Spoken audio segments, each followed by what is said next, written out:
find out in 30 seconds.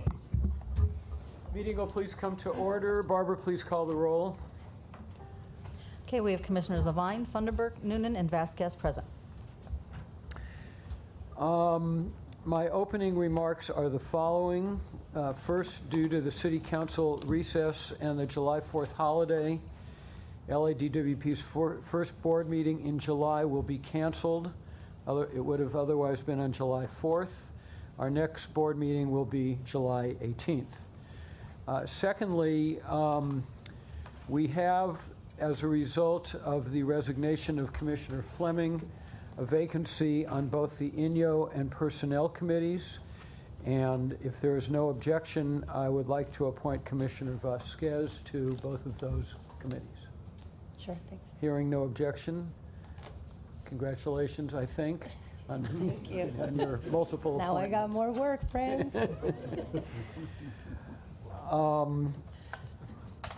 I have one item that would go under comments, and I'll just make it here to expedite that, and that is Mr. Acting General Manager. Yes, sir. I would like to request a report on the Cadiz project that's been receiving a lot of press attention.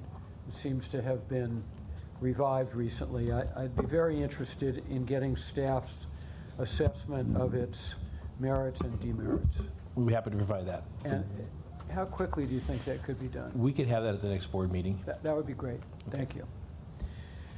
We have 3 public comment cards.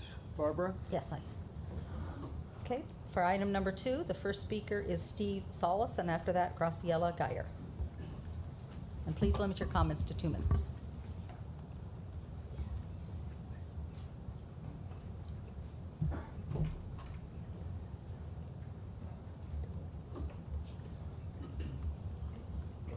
Go ahead. Good morning, board members and members of the public. My name is Steve Salas. I am a Wilmington resident. I'm here to ask for DWP to exhaust all efforts on the sale and the trade of the second DWP tank to the Port of Los Angeles. For the Wilmington Waterfront Development Project, this project was approved by the Harbor Commissioner in 2009. We are at the goal line to score a successful project, but we need your full support. I have here letters of support from Congresswoman Jane Herman in 2004, Supervisor Nan Kanabi in 2007, Councilwoman Janice Hahn in 2004, which is now as our county supervisor, and we also have a letter of support of Councilman Joe Buscaino. This project has been in the works and has been talked about since 1987. We here at the community, at the Wilmington communities, hear that DWP sometimes is not at these meetings. At 3 occasions, your representatives were not there at 1 occasion. On the 2nd occasion, they were there late. On the 3rd occasion, they were there present. So I'm asking you, if possible, can you have a report to our Wilmington Neighborhood Council on this project and what's going on? Thank you for your time. Thank you. Okay, our next speaker is Graciela Geyer, and after that, Kent Minalt.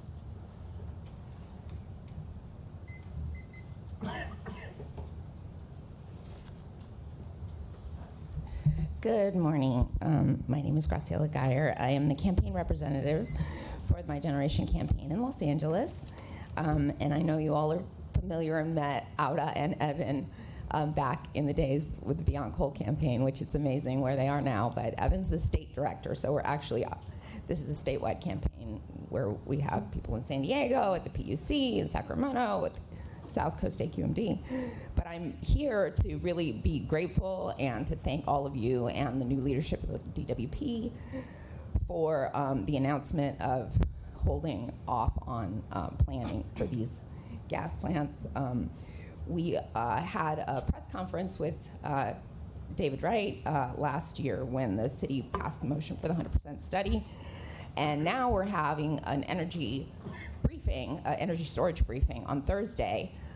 And it's really, in my mind, our first sort of joint event because it's co-sponsored by Lacey, and they have incredible, they are co-sponsoring it, and we have incredible speakers.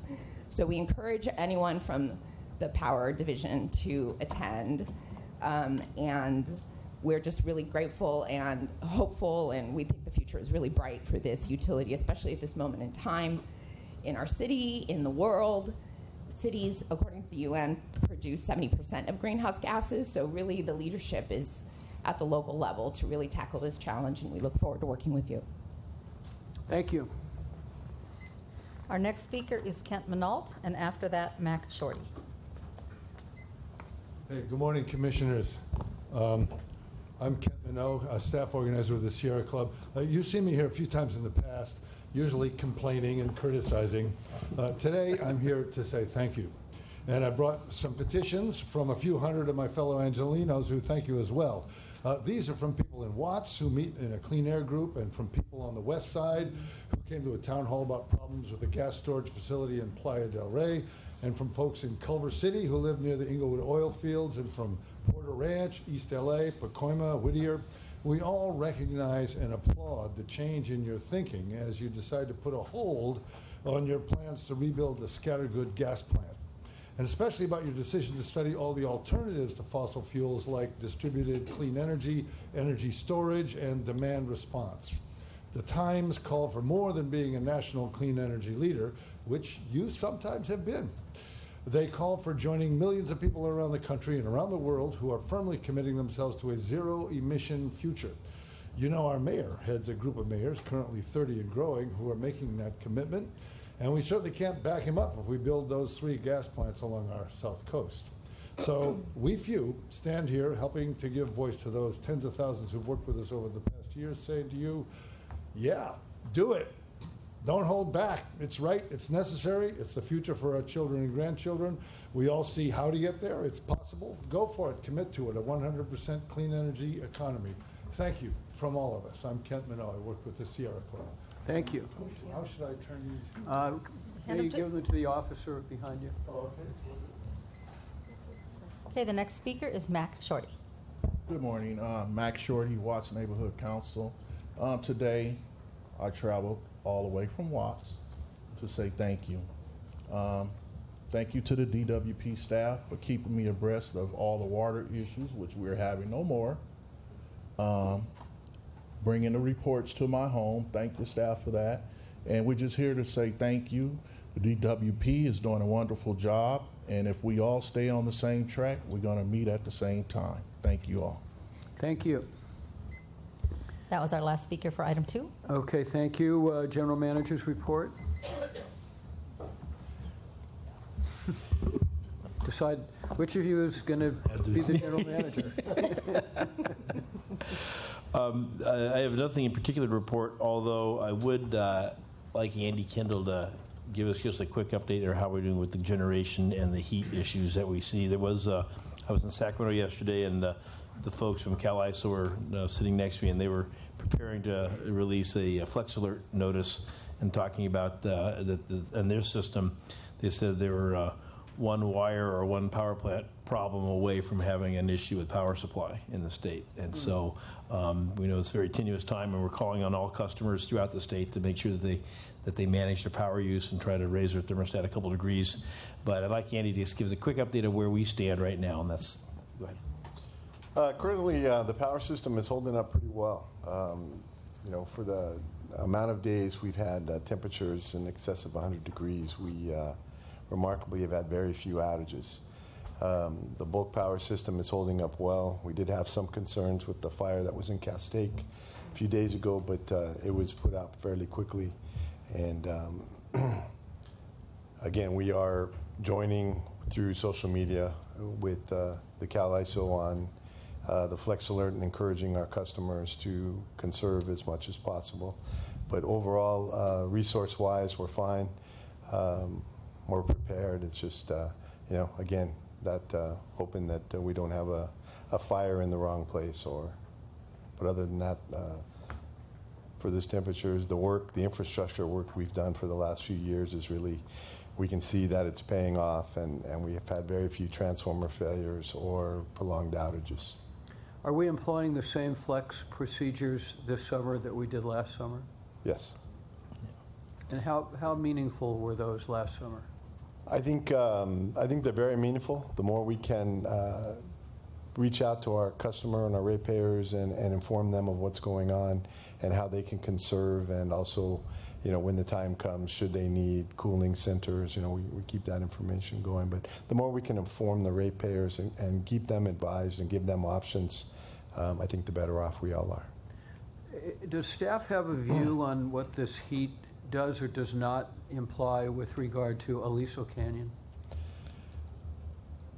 Well, currently, while we've had some flow orders, low flow orders from SoCal Gas, currently right now they are providing and they are supplying us, and we haven't seen an issue.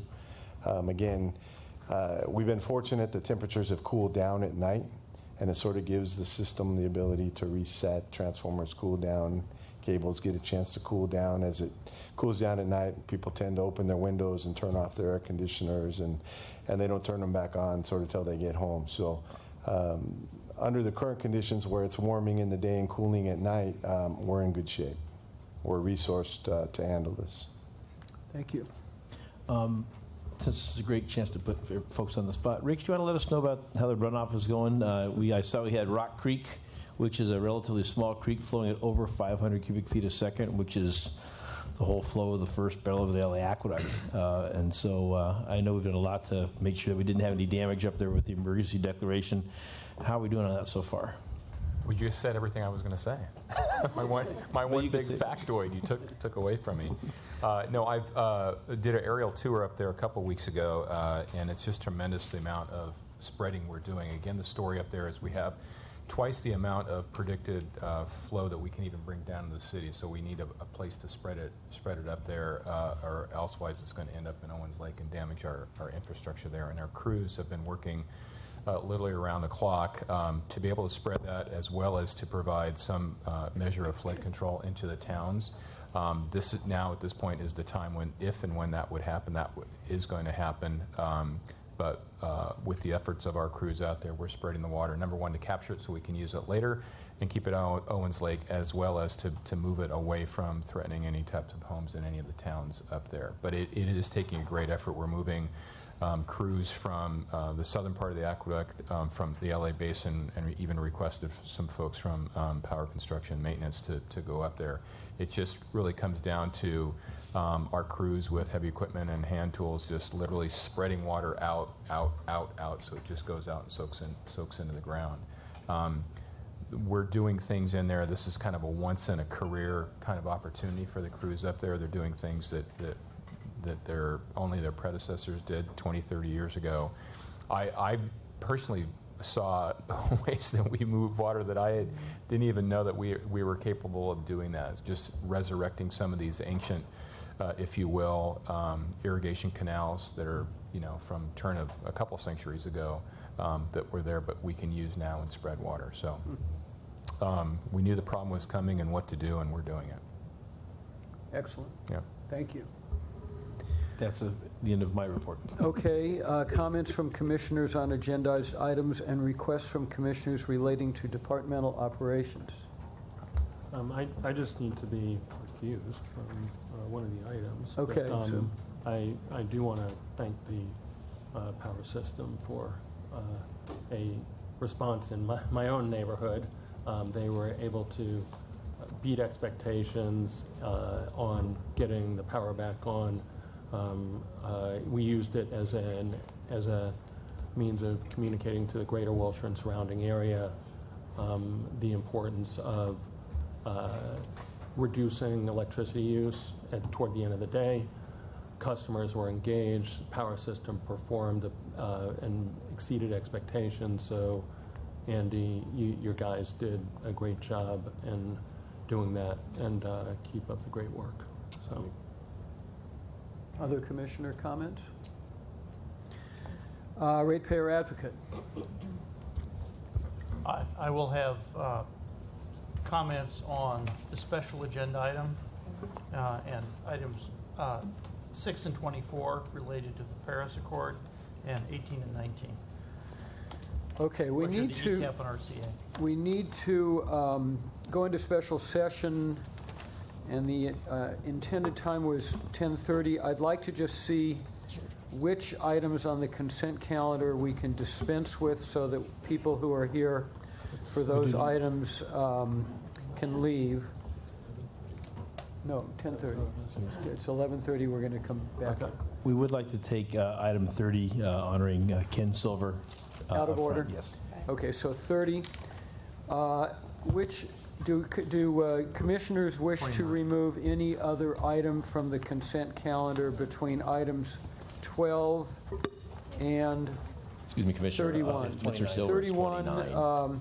30 and 31, we're going to need recusals from the affected commissioners to hear those items, so we can deal with those later. So between items 12 through 29, 29 is the one, not 30. I was the wrong number. I I'm gave you. sorry. 28. Yeah. I would like to hear item 18, 19, 24, Okay, wait, hold on, you're going too fast. 18, 19. 18, 19, and 24 are my items that I would like to hear. Okay, Let me see if I'm missing anything else. Yes. other commissioners, any other removals? I only have a couple of questions relating to item 15. On what number? Okay, 15. But, so we'll remove that for now. 15.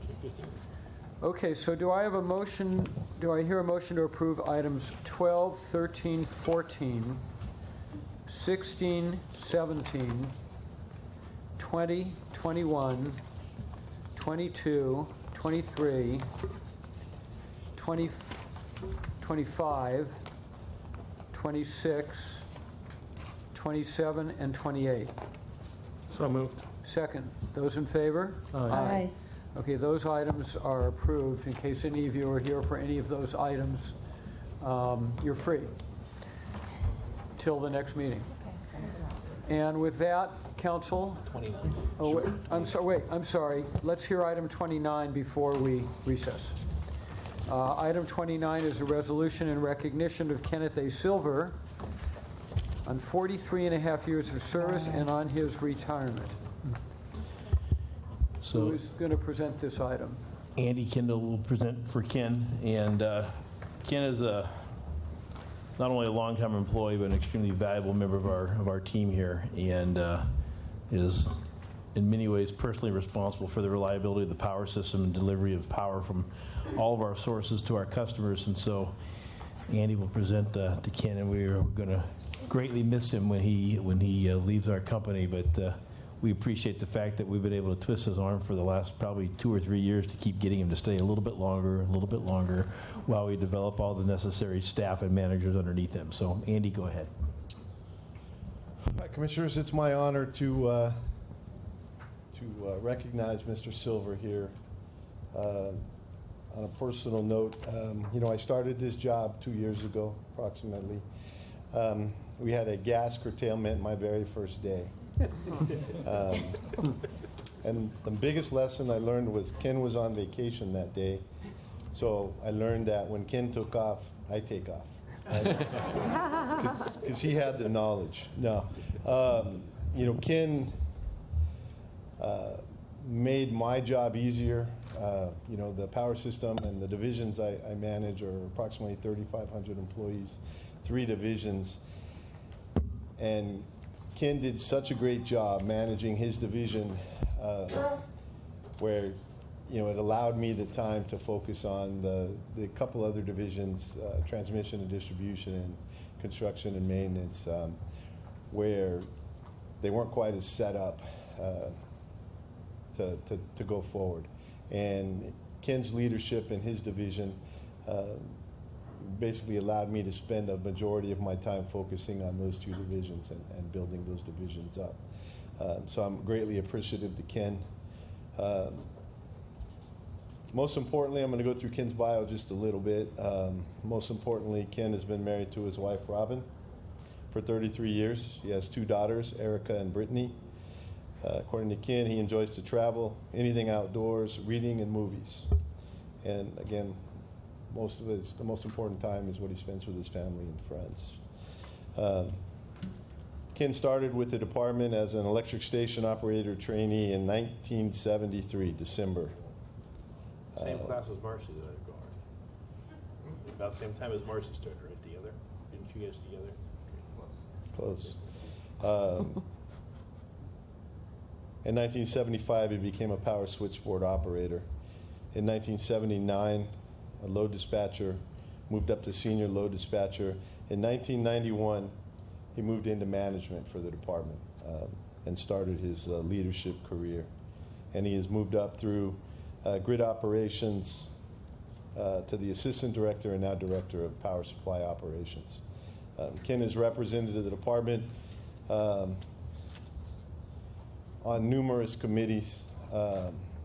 In the past, we brought the BASA agreement to you, and that wouldn't have been possible without Ken's leadership in that process. So as much as I'm happy to see Ken moving on to the best portion of his lifetime, we'll be able to spend more time with his family. For the department, to lose a man of Ken's character, Ken's leadership, his ability, and more importantly, the knowledge he's collected in 43 years and a half with the department, that's irreplaceable. But again, more importantly, the man we're losing and his leadership and what he brings to the department is something that while we've already hired a replacement for him, we can't replace Ken himself, and that's our greatest loss. So we're counting on him to keep his department phone so we can call him pretty much at will to ask questions, because I know I'm still going to need his advice and help. But again, so we have a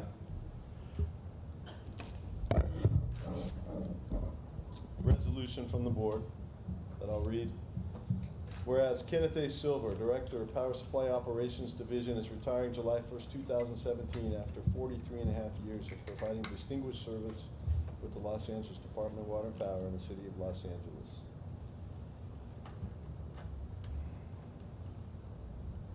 Whereas Kenneth A. Silver began his career in the department in 1973 as a station operator trainee, and throughout his career promoted increasingly more responsible positions, including switchboard operator, load dispatcher, senior load dispatcher, chief load dispatcher, electric services manager, and again to be the director of power supply operations.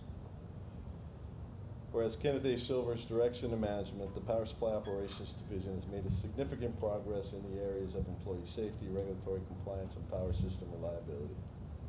Now therefore be resolved that the Board of Water and Power Commissioners, on behalf of the management of LADWP, its employees, and the citizens of Los Angeles, thank and commend Kenneth A. Silver for his service as a highly dedicated, motivated, efficient-oriented manager with a broad supervisory and managerial experience, and extends every best wish to him for a prosperous and enjoyable and healthy retirement. Be it further resolved that a suitable copy of this resolution be presented to Kenneth A. Silver in appreciation and recognition of his long and faithful service to the people of Los Angeles and to the LADWP. I hereby certify that the foregoing is true. Correct copy of the resolution adopted by the Board of Water and Power Commissioners of the City of Los Angeles at its meeting held June 20th, 2017. So this said a lot, but the reality is the words aren't enough for Ken and what he's meant to the department, what he's meant to the power supply operations.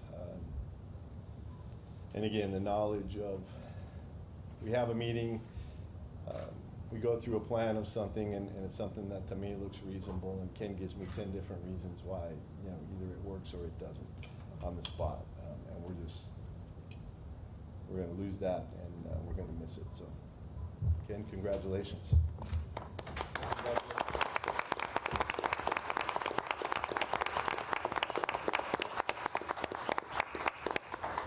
Ken, I'm going to ask you to say a few words, but before doing that, I just want to add, there's nothing that really needs to be added to what Andy so eloquently said, but the board is keenly aware of your extremely valuable service and deeply grateful to you for being willing to be coaxed into sticking around a little longer. We hoped we could coax you to stick around even longer. But the fact is you have not only been above and beyond, you've done it with extraordinary, unbelievable skill and insight, and we share Andy's view that you're irreplaceable. So we're, on the one hand, pleased for you and your family, and on the other hand, very sorry to see you go. Congratulations on behalf of the Board of Commissioners as well. Do you want to say a few words?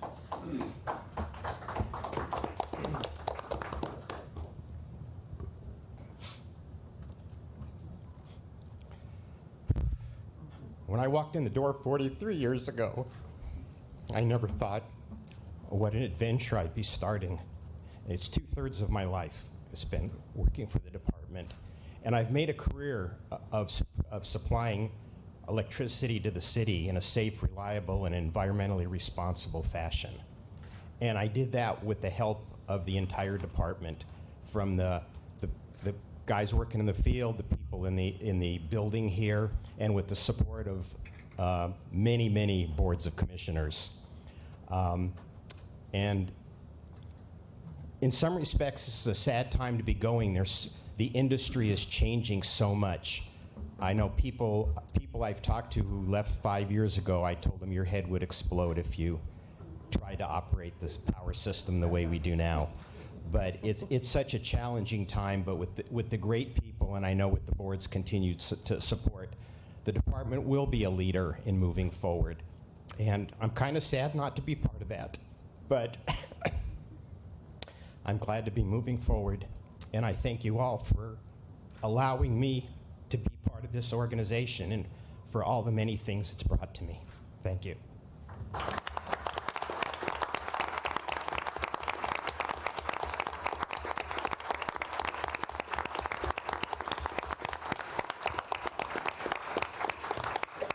Will you and your wife join us up here for a couple of pictures?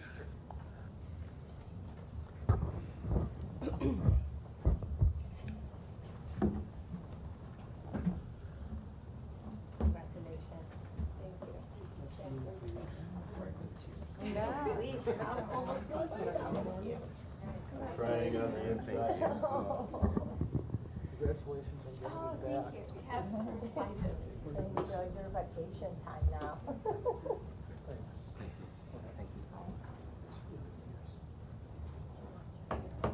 Yeah, this definitely needs to be shown. Making the Sacramento yesterday for one last state officials, that's right. Hold on. Scoot over, everyone. A little bit over this way. I'm sorry. This way. A little bit more, a little bit more, a little bit more, a little bit more. Right. You trying to That's good. Get rid of Marty? No, Marty's good. Marty's good. All right, here we go. Yay.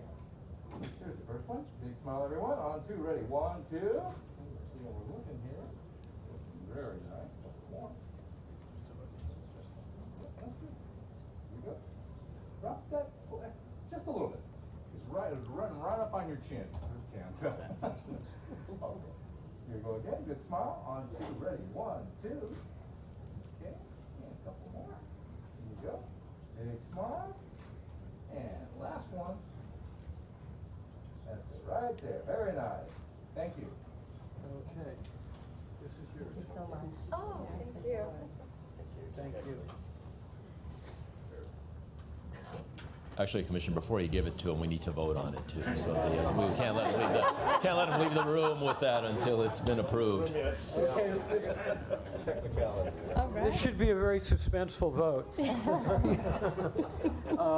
Is there a motion to approve Resolution 29 in recognition of Kenneth A. Silver's years of service and on his retirement? I move a motion. Is there a second? Second. Those in favor? Aye. Any opposed? You got a unanimous vote. I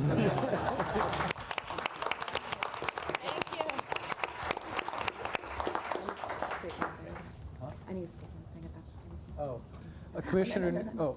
this before we break. I'm sorry. Mayor? Yeah. Okay.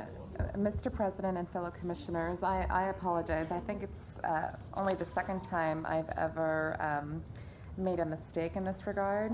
However, my desire was to pull items 15 and 17 And So you, having voted in support, you may make a motion to reconsider. so I'm making that motion. Second, those in favor of reconsideration? Aye. It's approved. Now, which item do you want to pull? It's item 17 relating to property insurance brokering services. Okay. And Barbara, if you don't mind calling Michael Salazar, I'm not sure if he left the boardroom, but I would like to ask him a few questions about this contract. Okay, we'll call him up for when it comes up. All right, thank you. Okay, so now, is there a motion to approve all of the items that we approved before, other than item 17? So moved. Second, those in favor? Aye. Okay, 17 is pulled. Council, At this point, we will recess in a closed session to address the items on the closed session agenda, and in accordance with California Government Code Section 54957.1, we'll report any final actions. We will then reconvene in open session following the conclusion of closed session. very good. Sorry about that. No, it's fine. It was not too difficult to deal with. Not first.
The board meeting will resume momentarily.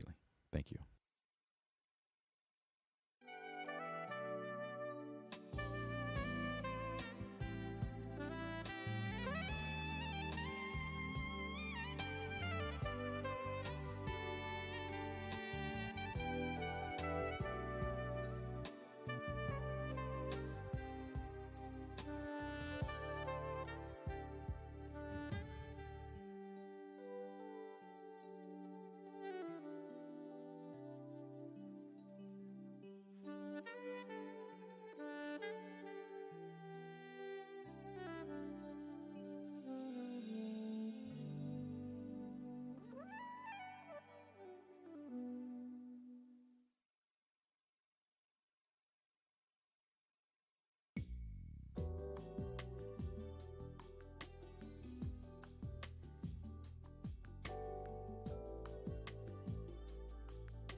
Recording.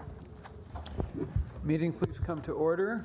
Commissioner, following our closed session regular agenda, we are back in session on our regularly scheduled agenda. However, it is 11 or 12:25, so if you'd like, we can adjourn or go into recess on our regular agenda meeting and take up the special agenda at this time. That is exactly what I would like, Council. So we will adjourn the regular meeting. Recess the regular meeting. Recess the regular meeting and convene the special meeting. That is correct. Barbara, do you have an announcement with regard to the special meeting? Yes, for special meeting item 1, we just need to let everyone know that it does need city council approval. Okay, item 1, which needs city council approval, will be presented by Mr. Llewellyn, I believe.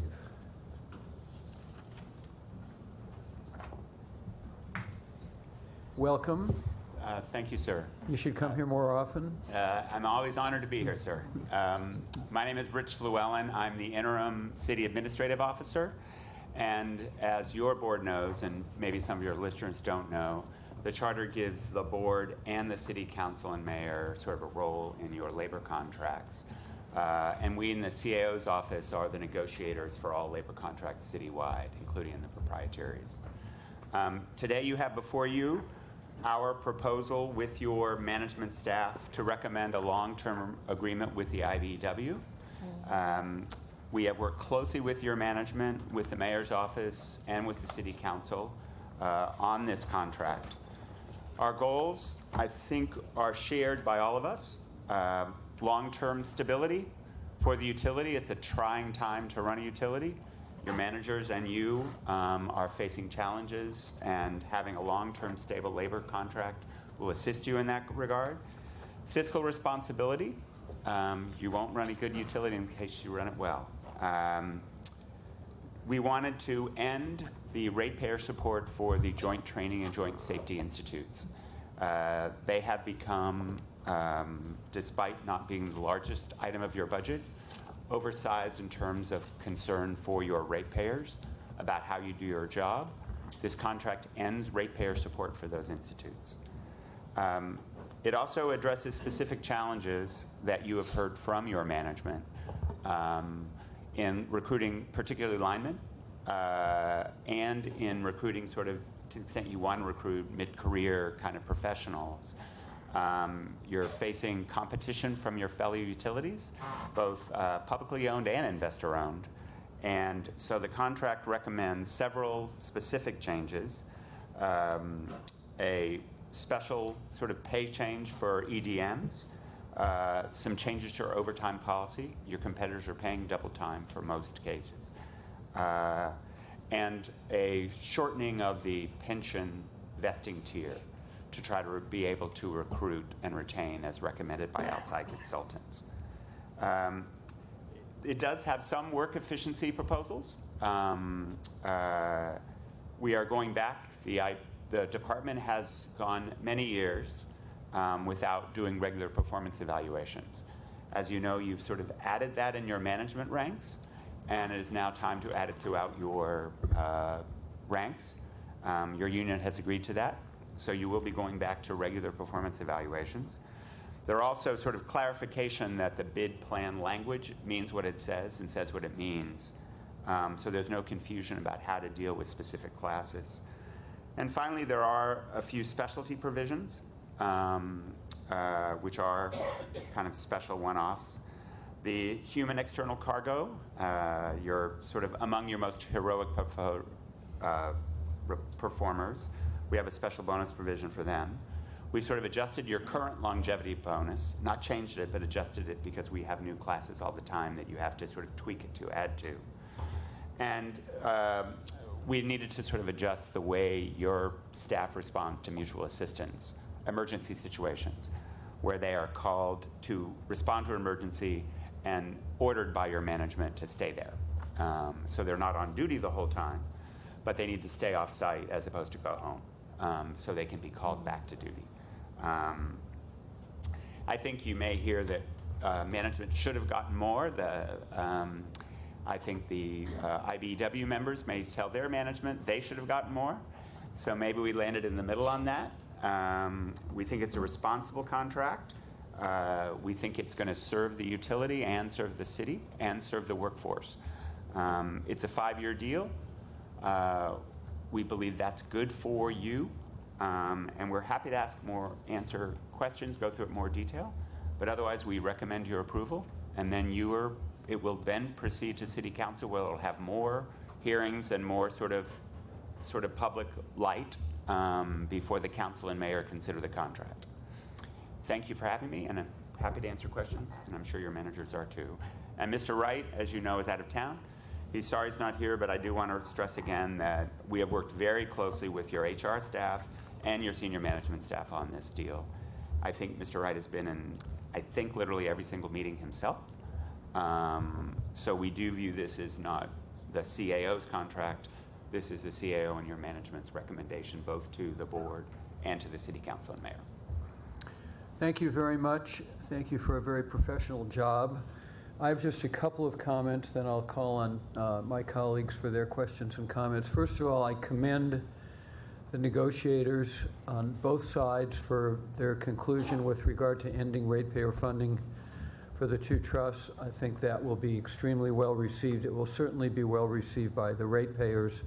For better or for worse, it became sort of an outsized issue and a very good one to have behind us. There was discussion when this arose 3 or 4 years ago that this couldn't be done until the next MOU. And there was a lot of skepticism expressed as to whether it would be done in the MOU. The fact that it is a good, very good step in the right direction. There was something there was an assertion this morning in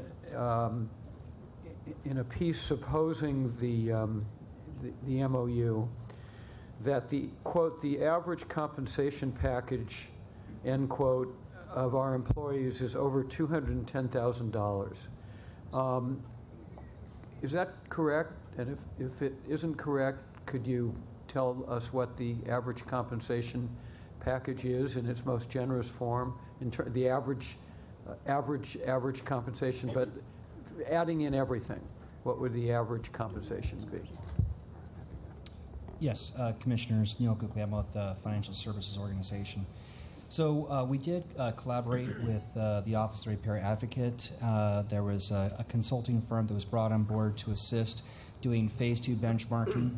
That Phase 2 benchmarking looked at total compensation, salaries, incentive pay, healthcare, and pensions costs, and compared us against our peer utilities, both publicly owned utilities as well as investor-owned utilities. Based on that analysis, the total compensation for LADWP was $136,000. That included salaries of $99,500, about $14,500 for retirement benefits, and about $22,000 for health and other benefits. So that all-in total compensation was that $136,000, and it really brought us, if you look at that salary, right at the median when it compared to other peer utilities. Thank you. Mr. President, from down the hill, I'd like to point out that with your staff, with the Ratepayer Advocate, you have been as thorough and as transparent on compensation as sort of anyone in the region. This information is online. You can click on it. You can study it, benchmarked, and that transparency and that sort of attention to detail is how you're going to take the utility to the next level. Thank you. Commissioners, questions or comments?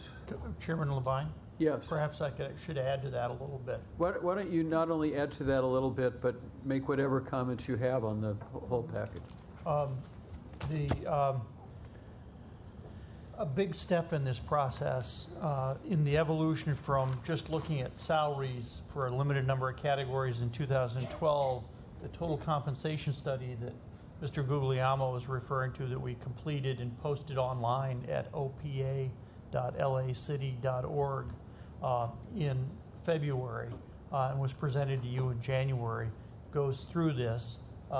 The numbers Neil quoted are the average of all the positions measured.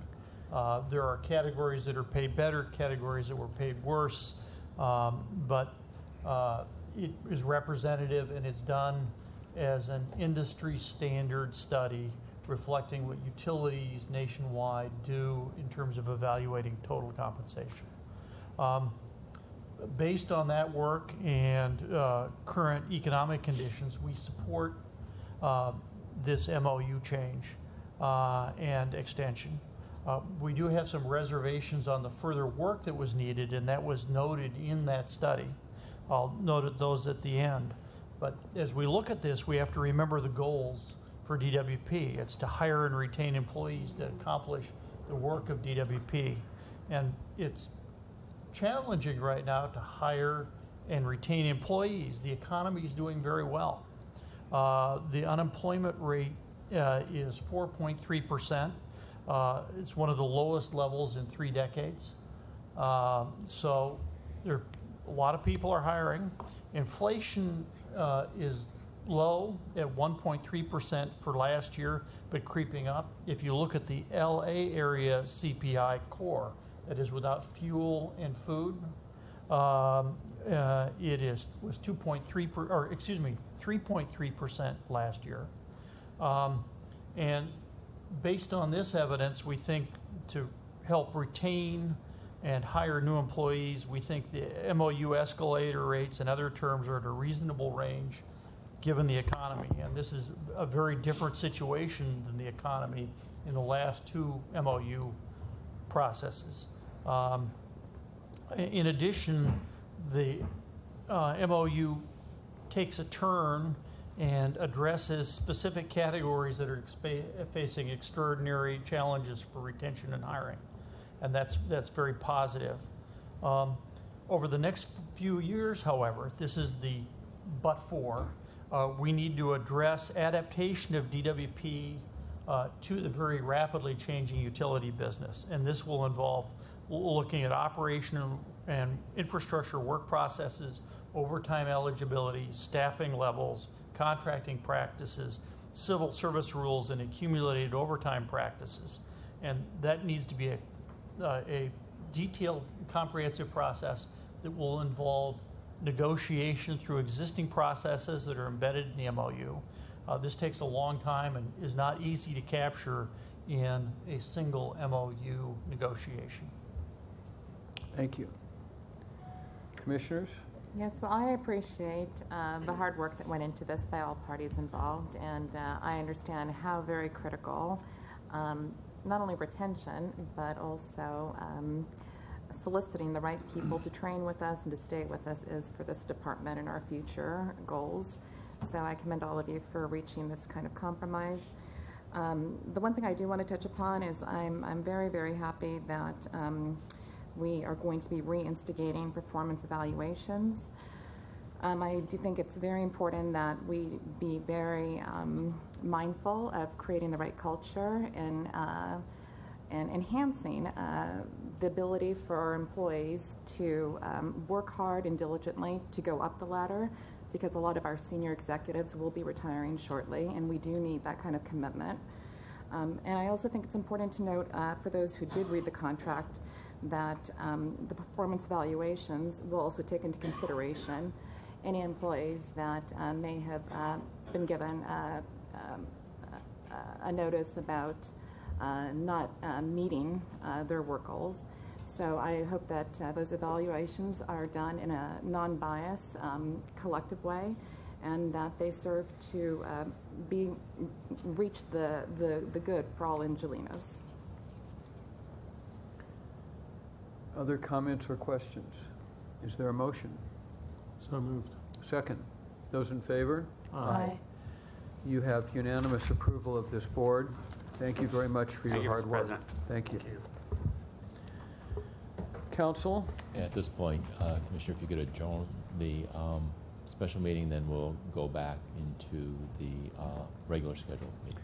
So the resumption of the regular meeting is called to order. We have 2 reports.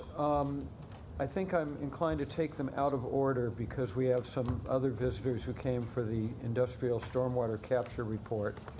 If there's no objection, I'll go to item 7 and then go to item 6. And then we'll go to the open items. Well, then we'll go to the other reports and the open items on the agenda. So, management report, presentation on strategic program to incentivize industrial stormwater capture. So we have Rafael Vegas with us this morning. He's our manager of our stormwater capture programs. And the purpose of today is to present to you a concept that we have and to garner comments on that proposal to you with the expectation that we would take that and come back with a formalized program in the future. Rafael. Thank you, Rich. Good afternoon, President Levine, Board Commissioners.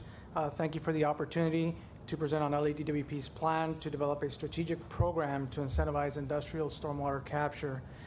In 2008, LADWP formed a separate watershed management group to manage watershed issues, including stormwater for water supply. This group is responsible for the development and implementation of stormwater capture projects to advance the city's goal to reduce our dependence on imported purchased water, consistent with Mayor Garcetti's Sustainable City Plan. There's been recent activity at the State Water Board regarding amendments to the Industrial General Permit, which I will refer to as IGP periodically during this presentation. Before I discuss the IGP, I'd like to provide a brief background on the types of projects that we invest in. LADWP actively seeks partnerships for the implementation of multi-benefit stormwater capture projects. This is a high priority issue for the water system.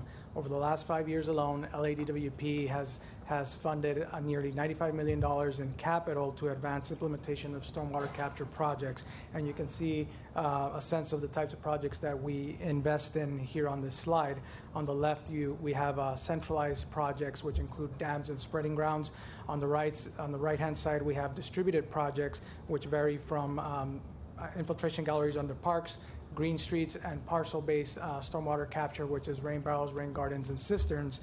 But to date, we have focused primarily on residential parcels, and we want to investigate what the opportunity is within industrial sites. So the regional and state water boards are the lead agencies for guidance and policymaking on water issues. The City of Los Angeles is part of Region 4, which you can see here on the blowout on the right of this slide.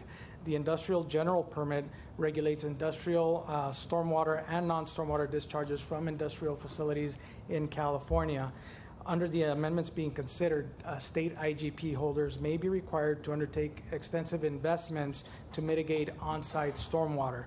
This provides an opportunity for LADWP to investigate an area not previously studied for potential augmentation of water supply.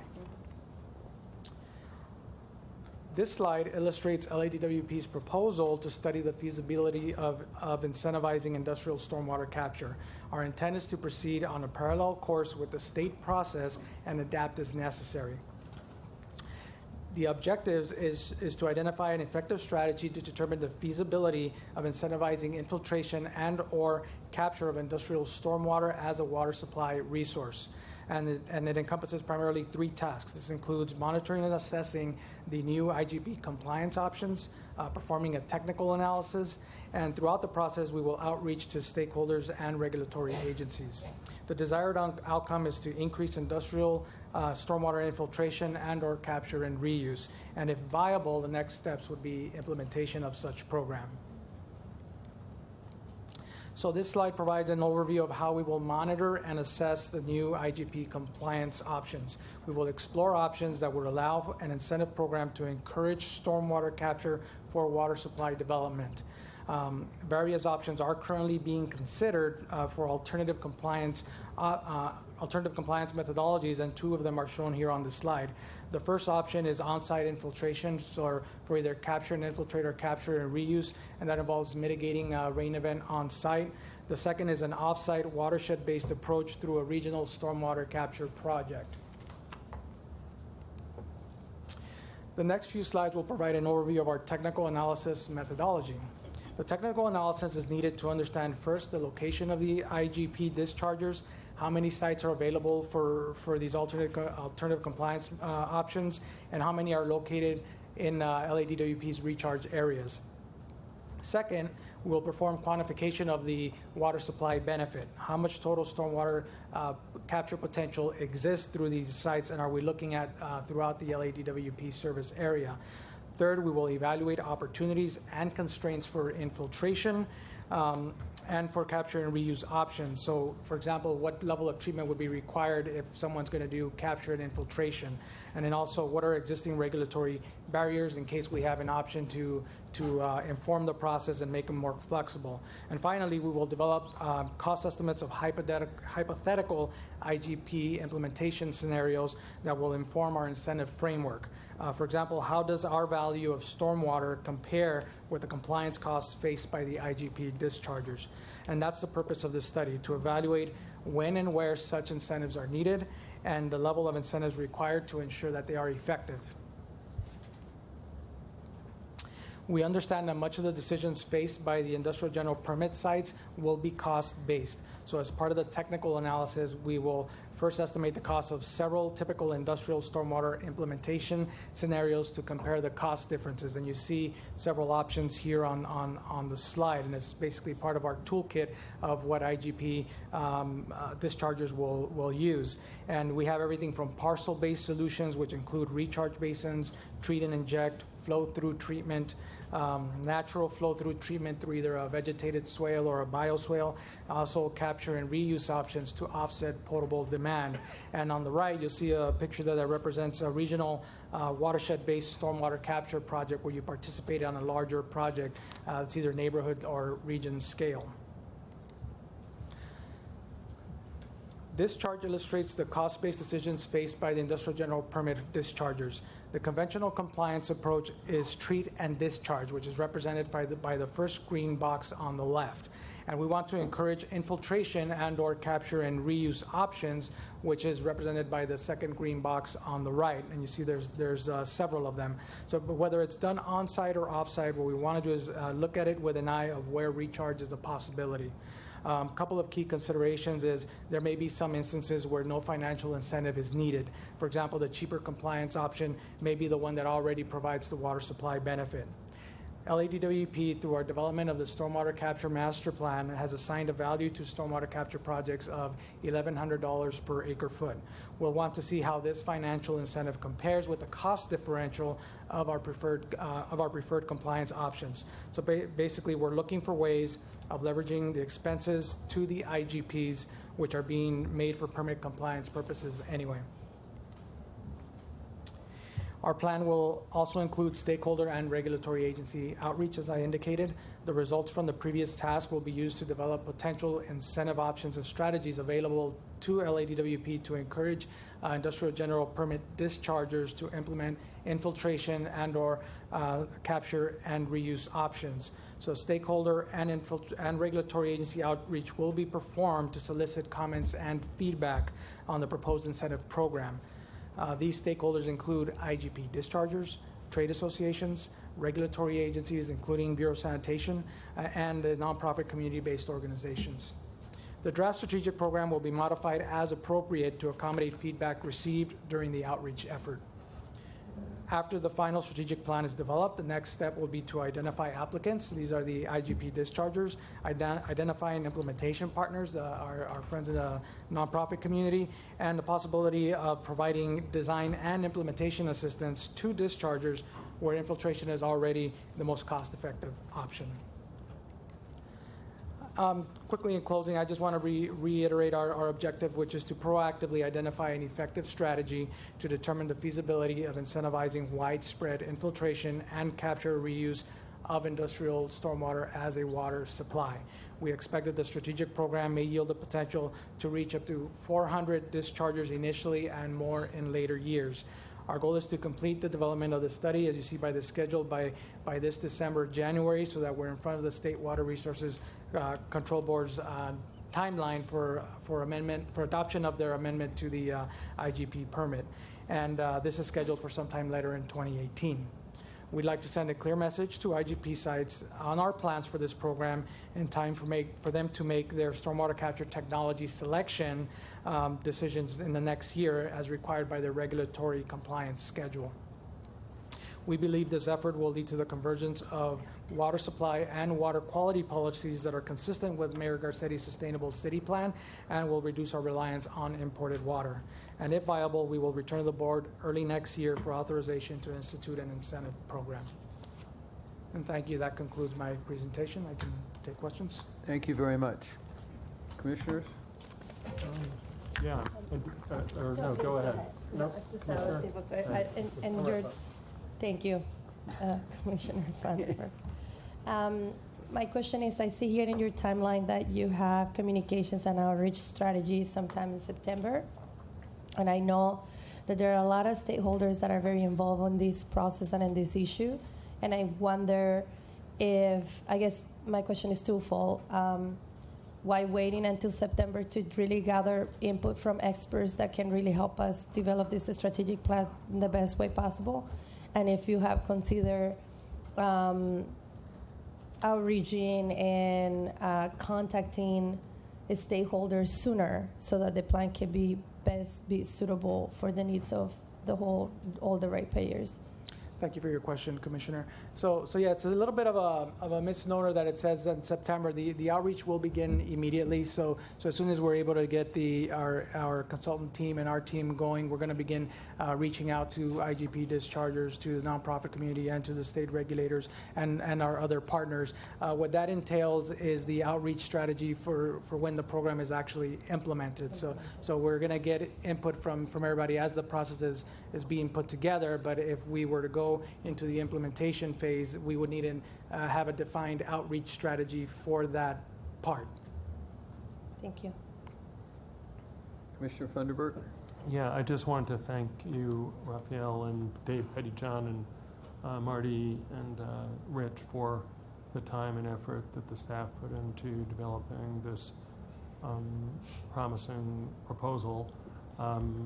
Just to, by way of letting the other commissioners know, it's the result of a lot of work that's gone into trying to find the ground between micro stormwater projects, capture projects, which we're all interested in. Mayor Garcetti's goal is to reduce imported water by, I think, 50% by 2025 or 2035. 2030. Okay. And to reach that goal, how many spreading grounds do we have in LA, like large ones?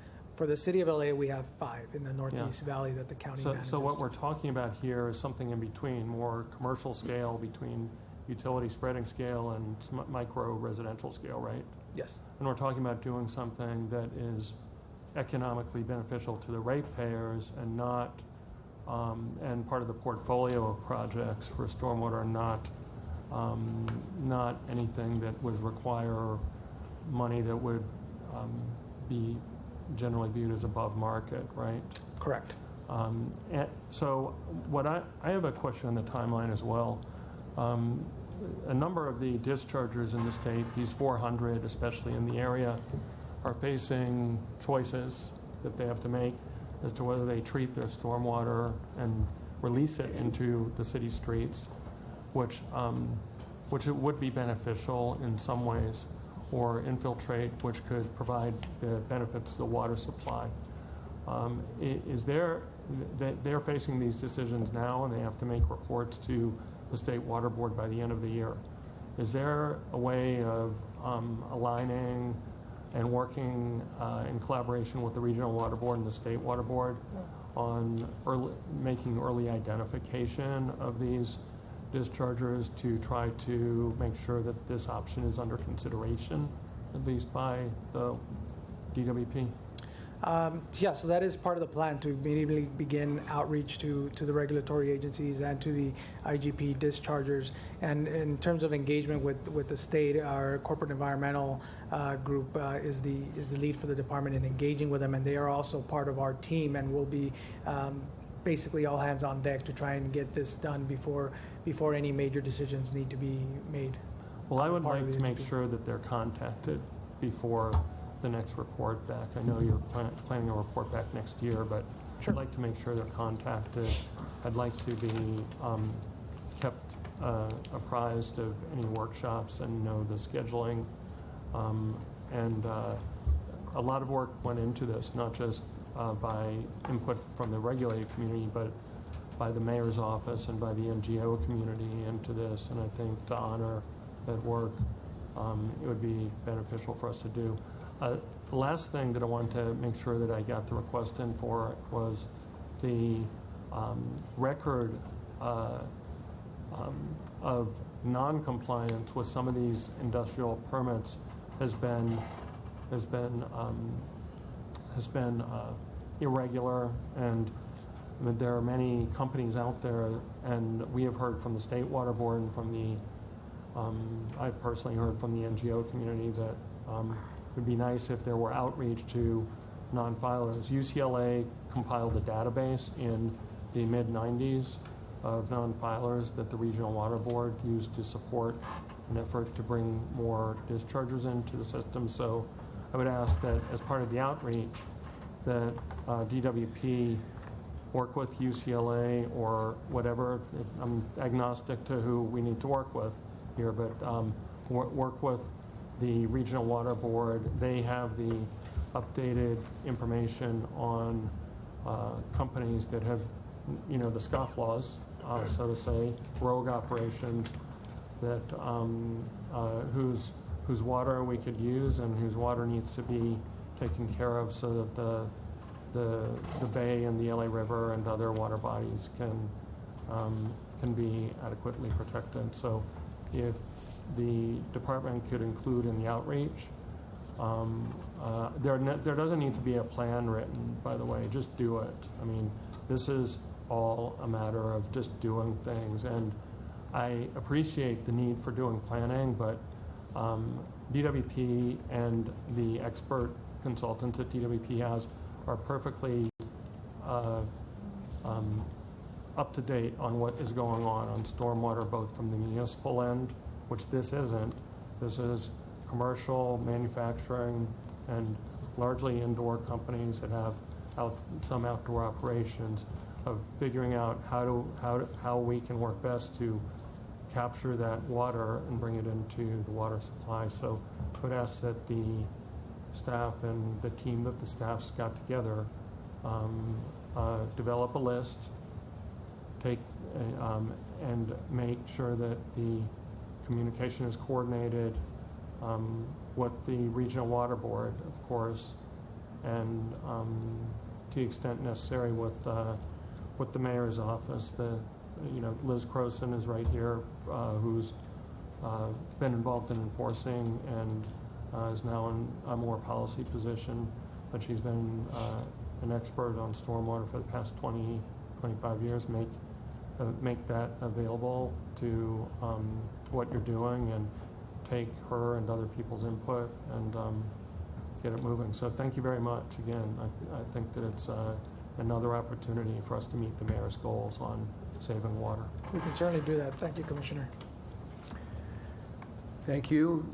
I also join in thanking you for your leadership on this. Thank you.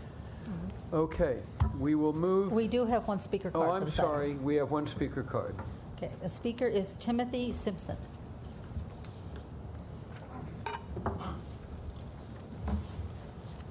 Thank you, Commissioners. My name is Tim Simpson with GSI Environmental in Newport Beach, and I'm an industrial stormwater guy, a civil engineer, geotechnical engineer. I've been involved in industrial stormwater since 1991, done lots of work in Los Angeles, and with my geotechnical background, I've been very a promoter of infiltration at industrial sites. It's sort of the red-headed stepchild in the compliance world. Most people have aversions to infiltration at industrial sites, but it can be done safely and responsibly and can provide a valuable water supply. DWP should be really commended on this effort. The incentive is really needed, and I believe the outreach that will come from this will provide a pathway for a lot of industrial dischargers to compliance and provide the benefit of recharge. So solve a compliance problem and provide the ancillary benefit of recharge. And it's very interesting when the NGO community and the discharger community come together on an issue. You don't see that often in stormwater, and this is one of those issues. And I share Commissioner Funderburk's sentiment about doing it quickly. The timing is really important. Dischargers have to make a decision by, many dischargers, not everyone, but a lot, have to make decisions by the end of this year on which pathway they're going to take. Most people are going to go the treat and discharge, and will lose this opportunity. So time is really of the essence. So thank you very much. Very helpful, thank you. We will move to both item 6 and item 24 because they're the same item, somehow in different places. One is a presentation and the other one we vote. So Nancy Sutley will do them simultaneously. We'll do the policy discussion, and then we'll do the agenda item. To give So me that an she won't have to opportunity to repeat herself. yes, to talk out of both sides of my mouth. Thank you. I'm going to try to go quickly through these slides. And we mentioned at the last board meeting that we'd make a presentation about what the whole Paris Climate Agreement and the actions by the Trump administration might mean for Los Angeles and how we might respond. Just to give a little background on the Paris Climate Agreement, was adopted in December of 2015. It's as part of the UN's Framework Convention on Climate Change, and this is the long-term global framework to reduce greenhouse gas emissions. And so Commissioner Funderburk and I were both in Paris while this was going on. So more than 195 countries have adopted the climate agreement, which the structure of which is that it's based on nationally determined climate targets, requirements for nations to report on their progress, and a foundation and a structure for countries to work together over time to keep moving towards a path to keep global rise in temperature below 2 degrees Celsius, which the science suggests is sort of a threshold, a very important threshold. So this Paris Climate Agreement is the framework around which all of these activities, including these nationally determined commitments, move forward. And one thing that's very important about this, and important for us here in Los Angeles, is that for the first time in these international climate negotiations, there was a recognition of the importance of activity at the subnational level. So every actor that is not a country is considered a subnational actor. So that includes states, provinces across the world, and cities like Los Angeles and others. And then in addition, the signatories to the Paris Climate Agreement have agreed to take a set of steps to sort of increase the ambition of the agreement, trying to limit the increase in global temperatures to 1.5 degrees Celsius, which is, I think, recognized now as, in fact, a more important target in terms of avoiding the damage as a result of climate change. So what the U.S. committed to do in the Paris Agreement, this is the nationally determined commitment, which was submitted as part of the U.S.'s submission to the UN.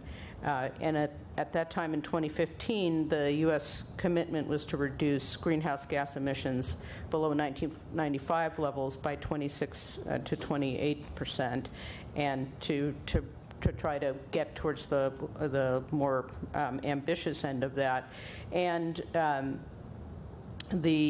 one of the key features of the U.S. submission was the Clean Power Plan that was adopted by U.S. EPA in August of 2015.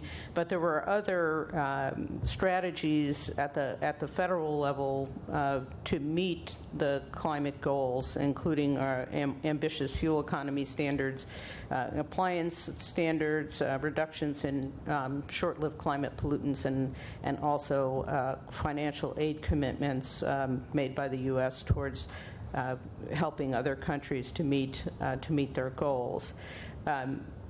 With the change in administration and also some activity in the court, the Clean Power Plan has been stayed by the Supreme Court, and we expect that the U.S. EPA, as announced by President Trump, would work to rescind that plan. And then, of course, early in June, President Trump announced that he intends to withdraw the United States from the Paris Agreement. And so the federal government will, at the end of that, be in a different posture, certainly than at the end of 2015, and join only 2 other countries in not being part of the Paris Agreement going forward. But there's certainly very strong support, certainly among cities and in California, for moving forward back as far back as the Paris Accord. And you see there's Mayor Garcetti with a number of other mayors in Paris, where both mayors and other subnational actors are present and working towards announcing commitments around activity to support each of their countries' submissions and their nationally determined commitments. And so Mayor Garcetti announced the Coalition of Climate Mayors, and I believe the number is now over 300 mayors have signed on, pledging to uphold the Paris commitments. Governor Brown announced with Governor Cuomo of New York and Governor Inslee of Washington the formation of the U.S. Climate Alliance, a number of states that are undertaking commitments, and additional states have joined. California has been a founding member and sort of the key mover of the Under 2 coalition, which includes a number of cities and states and now countries that commit to limit the increase, to do what they can to limit the increase in global average temperature to below 2 degrees Celsius. And as you can see, there's over 175 members. I saw some of the press reporting about Governor Brown's trip to China.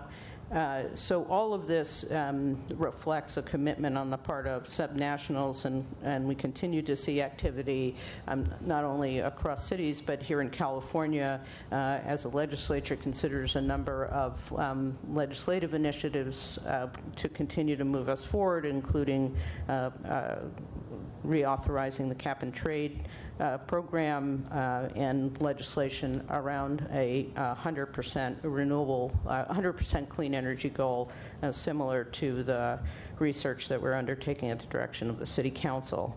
So how can DWP contribute? If we look at sort of the various aspects of the Paris Climate Agreement, certainly, as we said, many cities have committed to have made pledges to cut emissions and to do other things to make progress all around the structure of the Paris Climate Agreement. So we can certainly continue. We believe we're already well exceeding the goals that are laid out in the U.S. commitments in terms of our greenhouse gas emission reductions. And when it comes to transparency and reporting, we already report our greenhouse gas emissions annually to the California Air Resources Board, and through both our equity data metrics and our benchmarking activities under the rate case, we are reporting a number of different aspects of our efforts to reduce our greenhouse gas emissions. As we look at how we might increase ambition over time, the primary way we look at sort of what our future plans are is through an integrated resources plan, and it shows certainly a great deal of ambition over time to invest in clean energy and reduce our greenhouse gas emissions, as well as supporting research and development into new technologies. And as one of the measures in the Paris Climate Agreement about supporting developing countries, we have in our mission statement the goal to be viewed as a global leader, recognized as a global leader in innovation and environmental stewardship, and can provide a template for utilities not just in the United States but around the world. We have already undertaken many actions, and you're familiar with these, that will reduce our greenhouse gas emissions by ending the use of coal by 2025, by increasing our investments in renewable energies, supporting distributed local solar, the goal that this board adopted around energy efficiency, our investments in energy storage, and our support for electric vehicle charging, and many of these are outlined in the mayor's sustainable city plan. And so by the end of 2016, we just reported our greenhouse gas emissions to the Air Resources Board, and we have achieved a 42% reduction in greenhouse gas emissions from our 1990 levels, and that exceeds California's 2030 goal many years in advance of that. And we continue to undertake research and into clean technology and innovation through our partnership with the Los Angeles Clean Tech Incubator and through the La Kretz Innovation Campus, and that the work that we're doing in conjunction with research universities and stakeholders around what it will take to achieve 100% renewable energy portfolio, and finally to increase our efforts around the electrification of the transportation sector, which is one of the biggest contributors in California and certainly worldwide to greenhouse gas emissions. So with that, that's the end of the presentation, and you'll see in item 24 a resolution which would adopt the Paris Agreement as policy. So thank you. Thank you, Nancy, and thank you for your long-time leadership on these issues. Are there any questions or comments about either the presentation or the resolution? The resolution. A couple short comments, is on Chairman Levine. Yes, the resolution is under item 24. Dr. Pickle. This presentation was relative to the California standards. I think it's helpful to note that the Paris standard sets as a baseline of 2005 rather than 1990. We exceeded the national goal last year in 2016. We were more than 28% less than our 2005 emissions. And sometime between 2020 and 25, we will be double that standard. So we're ahead of schedule, and based on the IRP forecast of the impacts on rates, that will still be at reasonable levels. Thank you. Good to know. I wanted to say something before. I know Commissioner Vasquez probably has, and Commissioner May, but you go ahead. Sure, I want to thank Nancy for the time and effort she's taken educating me on this area, which I always knew through being an environmental lawyer, but I didn't know as many details as I know now.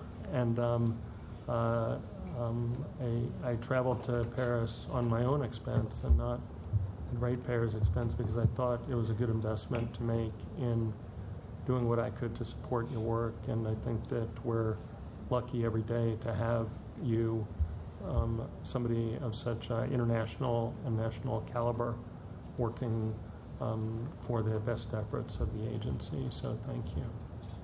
Thank you, and thank you for your support. Commissioner Vasquez. Nancy, thank you so much for this presentation.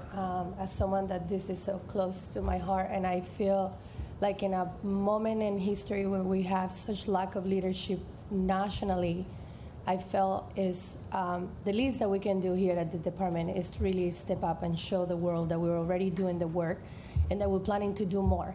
Because this is what matters to us, not just because of the environmental goals, but because all climate change really affects the people that we care the most here at the department, which are the most vulnerable to pollution and climate catastrophe. So I'm actually very excited, and I had a question about how do our goals compare to the Paris Agreement goals, and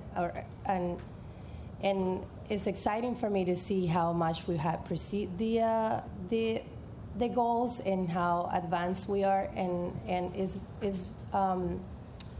it's worth noting that these standards are not compared to 1990s, which is a lot of our work has been around that, especially on divesting from coal, but on 2005, which is a very recent and much more current data. So I was a commissioner that urged the rest of the board to really step up, and this might seem a very symbolic action from the board, but I think it's really important that we show the world that we're supporting our mayor on moving forward with these goals, and we're also supporting California, and that we're doing the right thing for the environment and for all of our community and the residents here. Thank you. And I would just point out that if you look at sort of the breadth of the activities that are have gotten us as far as we've gotten and will continue in the future, it really is sort of across the department. And many people have worked really hard to ensure that we can continue to make this progress and do it in a way that keeps within keeps our rates affordable, and it really speaks to the talents of everybody in the department that we're able to do this, and the support of the commission, the mayor, and the community, most importantly. Thank you. Yeah, no, this discussion reminds me several board meetings ago during Commissioner opening comments. This was when we learned that Trump was our president-elect, and I innocently asked the question, how is this going to affect departmental operations? And I felt that kind of knowing the campaign that he was running on, my hope was always to get to this point. During that meeting, I did feel very misunderstood and attacked because I had always hoped that despite whatever recommendations he made on a federal level, that LA would take pride in not only what we have accomplished, but really the sought-after goals that we have committed to as a board and as a city throughout the many years. I feel very, very pleased with the incredible outreach and work that you've done. But I also I want to take a moment just to applaud the mayor and how he's worked with other major cities and signing a commitment with one another to focus on the goals that had been outlined years ago and to honor promising meeting those goals to our environment and the citizens of not only the United States but of the world. I have just one quick question. Those over 300 mayors, are they all U.S. or are they international? Those, I believe, are all U.S. mayors and includes both Democrats and Republicans, and a fair number of mayors from states with Republican governors as well. Good. So it's a good bipartisan effort and tremendous effort on the part of the mayor. We are very proud of him. Is there a motion? So moved. This motion was co-made by Commissioners Vasquez, Funderburk, and Noonan, and all seconded. Those in favor? Aye. Thank you, Nancy. Thank you very much. Okay, we have 4 more items in addition to the 2 recusal items, which will fly. The recusal items will, and I think the 4 items should be relatively efficiently done. I know we have some starving commissioners here, so let's see how efficiently we can deal with these 4 items, which are items 15, 17, 18, and 19, and then the 2 recusal items, 30 and 31. We also need item 9 and 10. Oh, yes, 11? we do. I'm sorry. 10, 11? Thank you. Let's start with them. These are reports. Yes. Financial Services Report for March. Good afternoon, Commissioners. Yes, the report is filed, and I'm happy to answer any questions you may have. Any questions? Nice report. Office of CAO report from May. The report is in your packet. I'd be happy to answer any questions. Any questions? None? Nice report. Power System, April. The report is filed, and I'll be happy to answer any questions. Any questions? Another nice report. For the power system, I had a question around the power system that I just wanted to be on the record. I'm locating the graphs, and I guess my question is, and I'll be happy to go more in depth at another time if you feel like that's the best moment. And it's a question around demand and how much power we supply, and specifically on how are we, what's like our criteria to continue allocating so much power when we're not using the power that we're allocating. So if you can maybe speak a little bit on that. Okay, basically our net power for load is based on a certain day basis. We plan for the day before, based on, we use historical data based on the similar temperatures from a previous time. So for example, for yesterday, Monday, June 19th, our net power for load assumption was about 5,000 megawatts. With a max load capacity, including the reserves that we're required to have, was about 6,170 megawatts. So that was our plan for the day going in. With that, when we look at that determines which units we need to run. That's also based on the availability of each generating source. Some are out for maintenance or issues. So we use that to determine what our availability is, and including. So again, our max requirement capacity was 6,170 for the day. The actuals for yesterday, the peak load was 4,952 megawatts, and we achieved that about 5 o'clock p.m. And then the p.m. peak was about 4,321, and that was about 8 o'clock that night. So our staff is really good at this. They had years of training and preparation, and they do it on a daily basis. So the fact that we were roughly, from our estimate to what the actual peak was 48 megawatts difference. So today, obviously we won't know till later what actually happened, but our net peak for load demand assumption is 5,200 megawatts for today, and we have a peak capacity of 6,727. With that, then we determine what we can afford to, what units we're required to run, and then in our trading we also will sell off excess. So that determines sort of what units we have to have available and how we plan. And then, on a smaller load day, we have the ability to either sell excess power, or in some cases we buy power, right? If it's more economic for us to buy it than generate it. So that's all that goes into that planning. In the future, this board authorized us to start the implementation process for the energy imbalance market. That, as we go through, and once we're finally implemented and operational in approximately 2 years, that will give us much more flexibility in implementing our renewable resources and making sure that we're getting the most out of them, whether we're using them, whether we're putting them into the market to make sure that they're generated. So that'll be an additional benefit that will come with the full implementation of that energy imbalance market. But as a basis, that's... Thank you. Okay. Andy, is there an amount in terms of FERC compliance, in terms of having over generation, over demand capacities? Well, we have to have a certain amount of units that are standing by for reliably must run. And then we also have to have spending reserves also to meet compliance. And that depends basically, again, it changes on the day depending on what our forecast for the load is. So we have to have a certain amount. Our backup reserve for today for example, is about 760 megawatts of backup reserve power. That's the federal requirement. Right. That.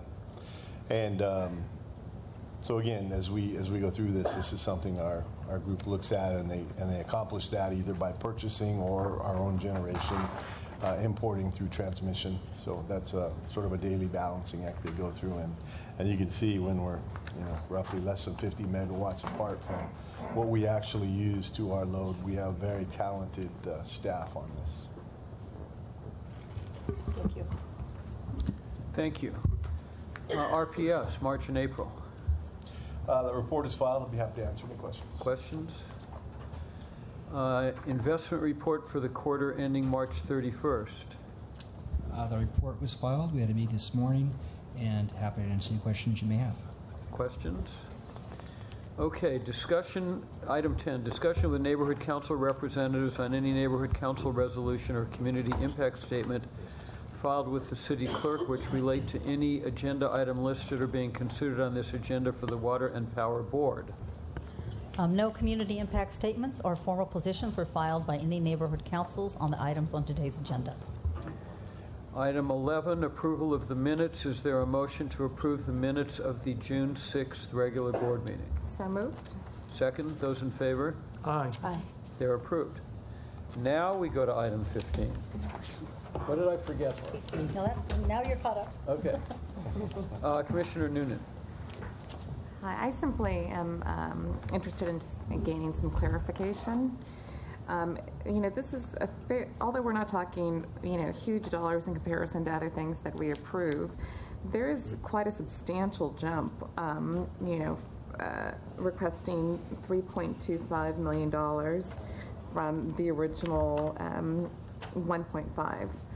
And when I read the request, it seemed that there were two reasons that were given, and I just want to have a better understanding as to what these relate to. You stated that the reason for increasing the agreement on appraisal services was A, the city attorney's requirement for insurance reasons. Now, does this relate to liability issues, or why would the city attorney's office request more appraisals of our property? Well, we have to update our lease and rental agreements for our secondary land use program. So we have nurseries, telecom, parking agreements. We had historically had a study done maybe about 8-10 years ago, and in consultation with the city attorney, the suggestion was that we should have a periodic updating by having appraisals done, so that we would have the opening bid amounts as the time goes on, so every 2 or 3 years. So that was not contemplated when we initially went for the contract for $1.5 million. And we've used a large portion of that money to have update appraisals for all of our nurseries, all of our parking agreements, pipeline agreements, so we can have them updated. Yeah, and so I kind of thought that also, because you gave two reasons. You gave the city attorney's requirement as well as INYO. So I kind of thought that the things you just mentioned fell under INYO. And my recollection was that we actually appraised those nurseries and just executed lease amendments with the nurseries as well as ranchers up north earlier this year. So this was something that would have been forecasted in the 2016 agreement. Well, the previous one with the, we have allocated in this increase $750,000 based on requests from the Bishop office. So we actually increased originally real estate down in LA was asking for $2.4 million, and then Bishop office asked us to increase $750,000 for needs they would have up in the Inyo area. And that was to get toward the business leases. So we did the work on the ranch leases. Now we're working on the whole aspect of trying to do the business leases and the possibility of being able to transfer ownership over to the businesses. So that was something that was not originally in the leases, so that's what the additional money for INYOs. Yeah, I hope you can understand, asking for an increase in, in over $3 million to get to 4.7. I was just trying to figure out that delta. So you're stating that it's really the businesses. The Bishop request was for the business leases, which were never included before, so that's a new effort. Okay. And then Raina, if I understand you correctly, the leases for down here is to have a more to keep more current pace, track of the value of our properties. Yes. Right, so that we're not always starting from square one every time. Right, and the other thing too is we have a lot of requests coming up from governmental agencies like Sandbag, MTA for projects where they're condemning us. Oh. And for those items where we need to go to city council, we historically get appraisals done because, they give us $5,000 to get our own appraisal, but often it costs more than that.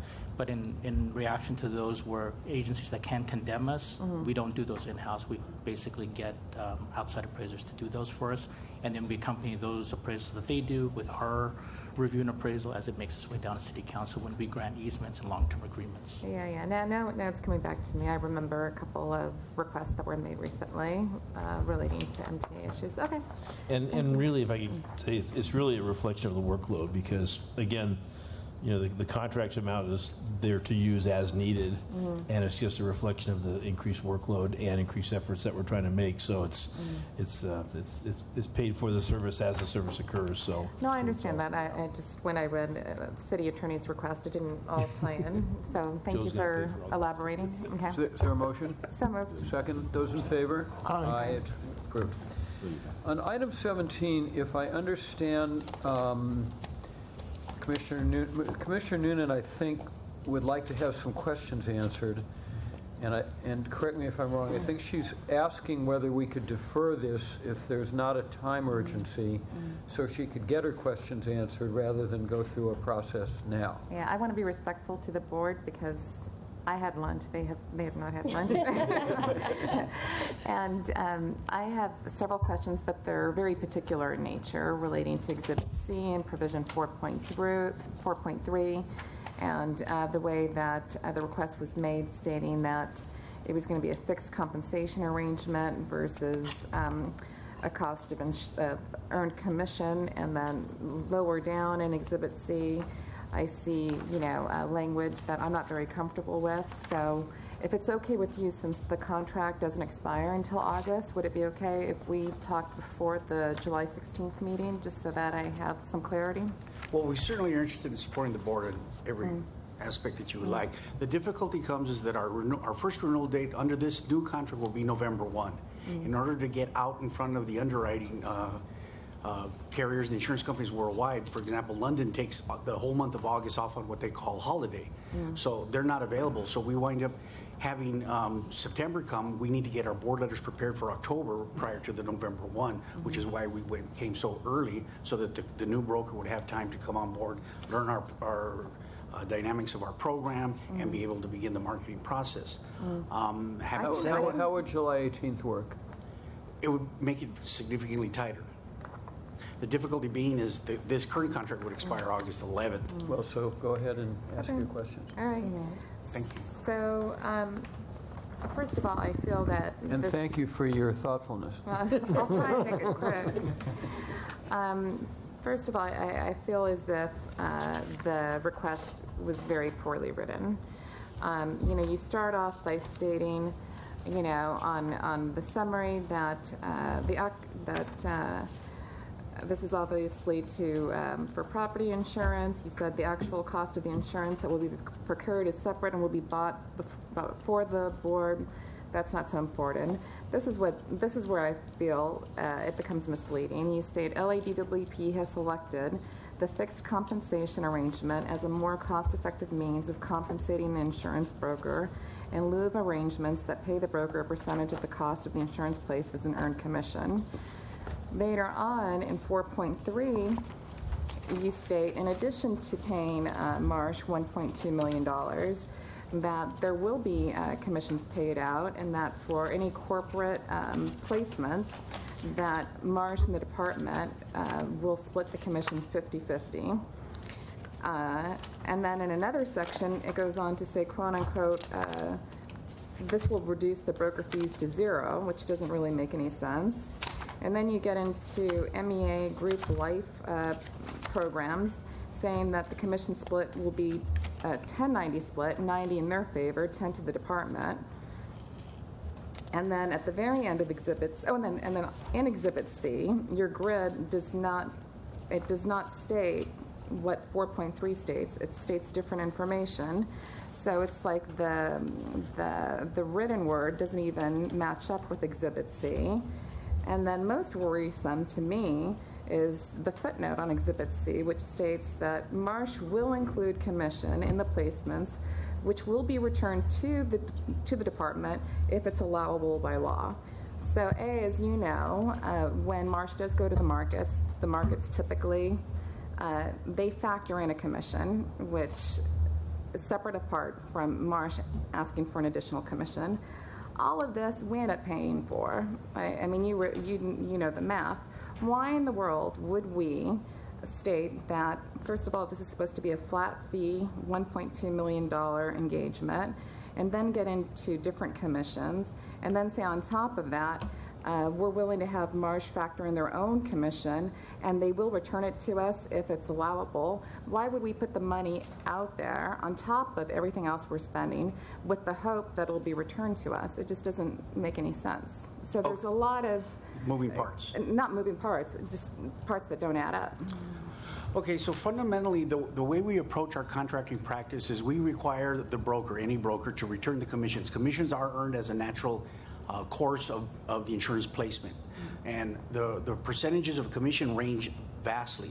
Some of the domestic carriers here in the United States may pay 8 to 10%. I know all this. Okay, so what we require then is that when they go out to market, they have a target commission level, which is why they refer to that they will tell the markets what they're looking for in commission. However, 100% of that commission will be returned to the department. That's not what the contract states. Then we need to relook at the contract, because I agree with you. Just from what you explained, it does sound like a disconnect. Yeah. So we will look at the contract again. And, in light of that, we're probably going to have to go to the 16th or the 18th of July, because I certainly would not ask the board to approve a document that is not consistent with what we are intending to present to you. Yeah. Well, I feel bad that that's the case, but at the same token, I can't make a motion to approve this with all of the inconsistencies on what is expected from both parties. No, So do absolutely you wish understand. Do you want, under the circumstances, do you want to move to defer this to the next meeting? Yes. To revise. That's fine. Great. Any objection? Hearing none, it's deferred. Thank you. Thank you. Okay, item 18, energy cost adjustment expenditures for the 12-month period commencing July 1st. Commissioner Vasquez. Let's see. So it's been my mission to be very accessible to ratepayers and to community members as I became a commissioner. And I often get requests via email or phone. That's the price I pay for being accessible.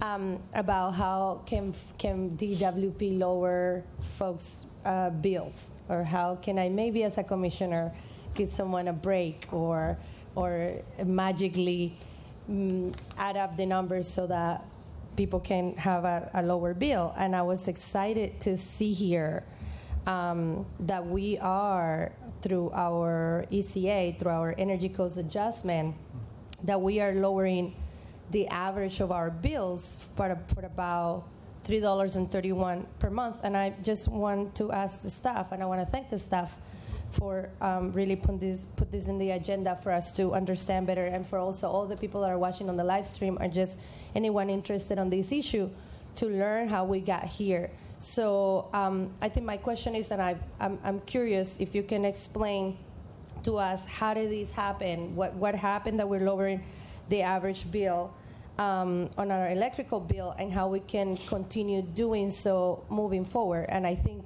the same goes, but I think that's a different item, so I'm going to hold on that. Go ahead, thanks. Okay, thank you, Commissioner. So the ECA is one of the pass-through adjustment factors that we utilize within the Power Revenue Fund, and it's one of our rate mechanisms. We come to the board on a quarterly basis for the ECA. We do have a PowerPoint presentation, which I can walk through if you think that would be helpful. Otherwise, I can just kind of speak to the high points. your preference. Yeah, I think we should do the high points since lunch is Sure. since you're between our lunch. Certainly. So, And us.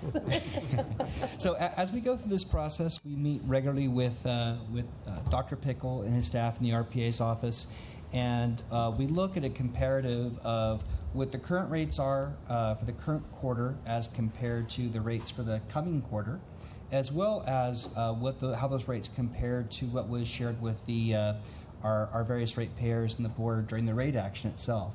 And so when we compare the proposed rate for the coming quarter, starting July 1st, with the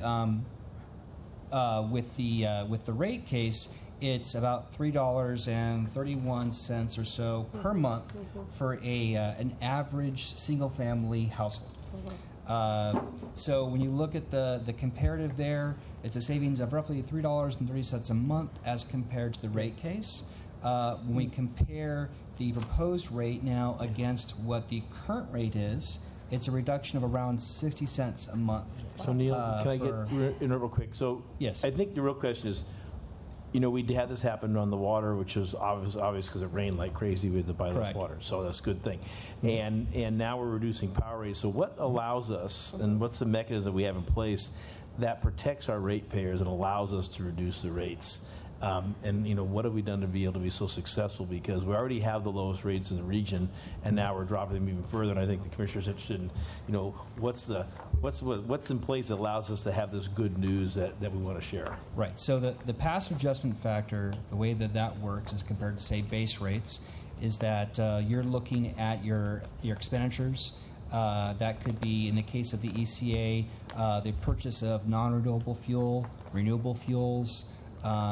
It also takes into account things like the price of natural gas. We have historic low costs of natural gas. Through the pass-through, we can pass those savings that we're realizing directly on to our customers. And because this is a pass-through that's done on a quarterly basis, we're able to react fairly quickly and give you those monies back to our customers. In the case of this quarterly period here, what we've seen is the decrease in the purchase of non-renewable fuels, for example, is one of the major elements of that. There was also some RPS projects that were delayed, and so we didn't spend that money, so we're not going to bill our customers for those costs that we do not incur. And that really is the benefit and the strength of having those pass adjustment factors. So it really works the benefit of our customers. At the same time, it protects the financial stability of the department itself. If, for whatever reason, costs end up being higher than anticipated within a particular quarter, we're able to recover that from our customers. So, but what I will say is that over the 5-year rate period itself, we have seen that our rates are actually below what we had contemplated during the rate action. Thank you, Dr. Pickle. Do you have anything to add? Yes, and I think it's useful to talk about both 18 and 19 together. Yes. 18 is primarily lower because of those delayed renewable expenses and also lower natural gas costs. The Power System Reliability Program expenditures were less than budget, and there was a presentation that was done in early May, late April, that you may not have seen, and I'm going to ask Reggie to put up slide 7 of that package, because one picture is worth 1,000 words. This shows planned expenditure on the far left for power. Actual expenditure is the next bar, and then there's a difference of, boy, I can't read that. I can't read that either. It's several $100 million. And relation to capital spending. yes, and I got a laser surgery. that results in lower debt expenditure, but also lower expenditure out of the power fund cash quantities, and that comes from base rate sources and also flow-throughs. And you'll notice the flow-through number is, I believe, 173 million. I'm just at the edge on that eye chart. Part of that 173 million is being recaptured in this rate cycle. Correct. Through largely the Power System Reliability Program expenditures. So that's lowering that, and the end result, is over the multi-year period, in the rate case, we expected rate increases of about 3.86%, and now the current best estimate is 3.03%? Or is it 3.3? 3.3. 3.3%.